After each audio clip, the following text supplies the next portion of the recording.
ప్రాణం చాలా విలువైంది. పోతే తిరిగి తీసుకురాలేం. ఈ సృష్టిలో డబ్బుతో కొనని వస్తువు ఏదైనా ఉందా అంటే అది ఊపిరి. కానీ అలాంటి ప్రాణాలే గాల్లో దీపాలవుతున్నాయి ఇప్పుడు. చిన్న చిన్న ఆనందాల కోసం మనం చేస్తున్న పనులు ప్రాణాలు పోయేలా చేస్తున్నాయి. గడిచిన 2 రోజులుగా జరిగిన విద్యుత్ ప్రమాదాలే ఇందుకు నిదర్శనమని మనం చెప్పుకోవచ్చు. రామంతపూర్ ఘటన మర్చిపోకముందే హైదరాబాద్ బండ్లగూడలో మరో 2 ప్రాణాలు కోల్పోయారు. ఇవే అనుకుంటే కామారెడ్డిలో కూడా మరో యువకుడి ప్రాణం పోయింది. అంబర్పేటలో ఒక యువకుడు. ఇలా గడిచిన 2 రోజుల్లోనే 9 మంది ప్రాణాలు కేవలం విద్యుత్ షాక్ కారణంగానే పోయాయి. ప్రాణాలు కోల్పోయిన వారంతా 20 నుంచి 40 ఏళ్ల వయసున్న వారే. మరి ఎందుకిలా? అసలేం జరుగుతోంది?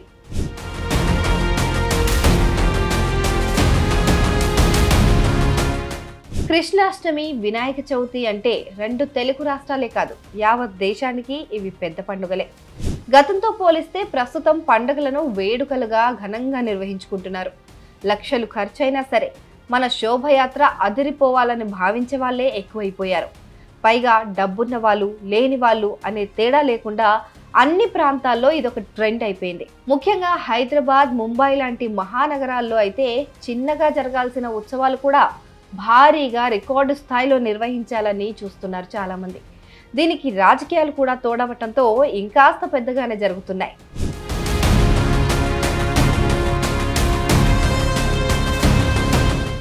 ఇలాంటి కార్యక్రమాలు చేసేటప్పుడు మినిమం జాగ్రత్తలు వహించాలి కదా. కానీ అలాంటివి ఎక్కడా కనిపించడం లేదు.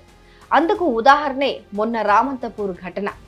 కృష్ణాష్టమి సందర్భంగా ఊరేగింపు రథానికి కరెంటు తీగలు తాకాయని చెప్పి 5 వాటిని తొలగించడానికి ట్రై చేసి స్పాట్లోనే మరణించారు. దీనికి కారణం ఏంటన్నది పక్కన పెడితే వైర్లు తగిలే అంత ఎత్తున్న విగ్రహాల ఊరేగింపు ఎందుకు అసలు? ఒకవేళ చేసినా దానికి అధికారుల నుంచి అనుమతి, అలాగే పోలీసుల పర్యవేక్షణ అనేది ఉండాలి కదా. పోనీ అక్కడ కేబుల్ అడ్డొచ్చే అవకాశం ఉన్నప్పుడు అధికారులకైనా ముందే చెప్పి వాటిని తొలగించాలని ప్రయత్నించాలి కదా. ఇలా ఎన్నో ఉంటాయి. కానీ ఇవేమీ జరిగినట్టు కనబడం లేదు అక్కడ.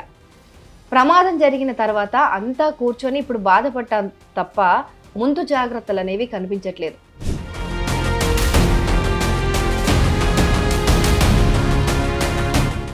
రామంతపూర్ ఘటన తర్వాత అయినా ప్రజల్లో ఏమైనా మార్పు వచ్చిందా అంటే అదీ లేదు. 24 గంటలు గడవక ముందే పొద్దున్నే హైదరాబాద్లో మరో ప్రమాదం చోటు చేసుకుంది.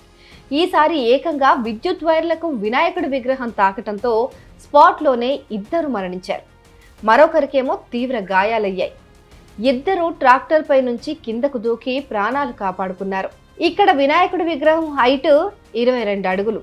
మరి 22 అడుగుల విగ్రహం తీసుకొస్తుంటే కనీస జాగ్రత్తలు పాటించాలి కదా.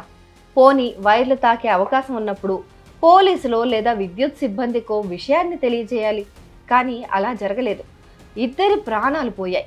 వాళ్ళు కూడా మధ్యతరగతి కుటుంబానికి చెందిన యువకులే.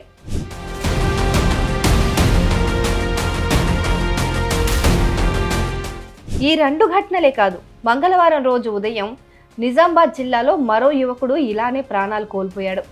పెర్కిట్ నుంచి సిరిసిల్లకు గణపతి విగ్రహాన్ని తీసుకెళ్తూ ఉండగా పాల్వంచ మండలం ఆరేపల్లి గ్రామ శివార్లో 11 kV విద్యుత్ వైర్లు తగలటంతో లక్ష్మీనారాయణ అనే 19 ఏళ్ల యువకుడు అక్కడికక్కడే మృతి చెందాడు. అయితే విషాదం ఏంటంటే లక్ష్మీనారాయణ పుట్టినరోజే అతడు మృతి చెందటంతో స్నేహితులంతా శోక సంద్రంలో మునిగిపోయారు. అంతేకాదు, అంబర్పేటలో కూడా మన వినాయక మండపం వేస్తూ ఉండగా విద్యుత్ షాక్ తగిలి ఒక యువకుడు తీవ్ర గాయాలతో మృతి చెందాడు.